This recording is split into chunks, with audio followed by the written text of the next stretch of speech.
कभी नहीं, हमारी कोई चुनाव की कभी तैयारी नहीं रही है। हम तो शिक्षक थे, हम चुनाव कैसे लड़ते? अगर मुझे बर्खास्त नहीं किया गया होता, सरकार ने मुझे बर्खास्त करके शिक्षकों की आवाज़ को दबाने की जो नाकाम कोशिश की, उसका हिसाब करने के लिए शिक्षकों ने वही कैंडिडेट बनाया। मैं अपने से चुनाव लड़ नहीं रहा हूँ। हमारा जो चुनाव है यह शिक्षकों का निर्णय है और शिक्षकों का संघर्ष है। यह अन्य पार्टियों के लिए चुनाव इलेक्शन हो सकता है, शिक्षकों के लिए संघर्ष। देवेंद्र ठाकुर तो कह रहे हैं कि शिक्षकों को फ्री में जो मौका दिया इससे पहले तो लोग ठेका पर काम कर रहे थे।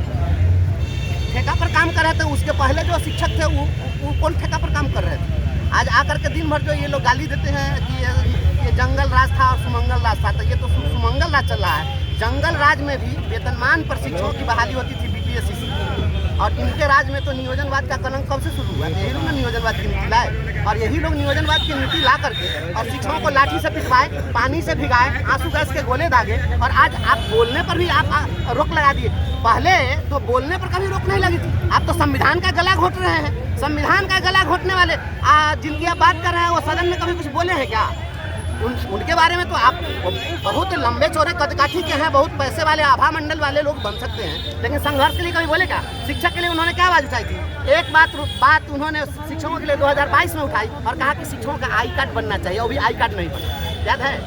जो एक आई कार्ड नहीं बनवा सके वो कहते कि शिक्षकों को बहुत दिलवा दिए हैं। और रोड पर सोए थे हम लोग, तो क्या कर रहे थे? उनके जाकर के हम चरण वंदना कर रहे थे क्या?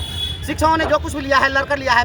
बिहार किसी के बाप की बपौती नहीं है। यहाँ के संसाधन पर हर एक शिक्षक, हर एक नौजवान, हर जन्म लेने वाले सबका समान अधिकार है। इसलिए अधिकार की जो लड़ाई लड़ते हैं हम लोगों ने अपना अधिकार जो कुछ भी लिया है लड़ के लिया है, छीन कर लिया है। इन्होंने कोई हमको पारितोषिक नहीं। तैयारियों की बात करें तो जनता से कैसा रिस्पॉन्स मिल रहा है? जो वोटर हैं यहाँ स्नातक की पूरे बिहार में 6 सीट है और किसी भी सीट के विजेता को 20,000 से ज़्यादा वोट नहीं आता है। हमारे तो 65,000 से ज़्यादा केवल कार्यरत शिक्षक और आप जैसे पत्रकार लोग, जितने अधिवक्ता हैं, जितने शिक्षाविद हैं, वित्त रहित शिक्षक हैं, समाज के प्रबुद्ध लोग हैं, सभी लोग शिक्षक से जुड़े हुए हैं। क्योंकि हम समाज में जीते मरते हैं ना, हम पटना में जाकर के तो हवेली में हवा खाते नहीं हैं, तो सभी लोग जुड़े हुए हैं स्नातकों से। तो शिक्षकों की लड़ाई में कहाँ कोई दिक्कत है? सभी लोग हमारे साथ हैं और मैंने संघर्ष किया। मैं गरीब का बेटा हूँ ना, मैं किसी उद्योगपति और धनपति का बेटा तो हूँ नहीं। धनबल से कैसे निपटेंगे? धनबल कभी भी काम नहीं आया है। यह देश जो है, यहाँ पर अमीरों का इतिहास नहीं है सर। यह जो इतिहास है यहाँ पर फकीरों का इतिहास है, अमीरों का इतिहास नहीं है। हम वैसे फकीर हैं इनकी जूती को नीलाम कर देने वाले लोग, जिनके धनबल पर संघर्ष का बल बहुत भारी है। उसकी तुलना ये नहीं कर सकते धनबल से। अगर धनबल की बात होती तो सारे धनबली नेता होते।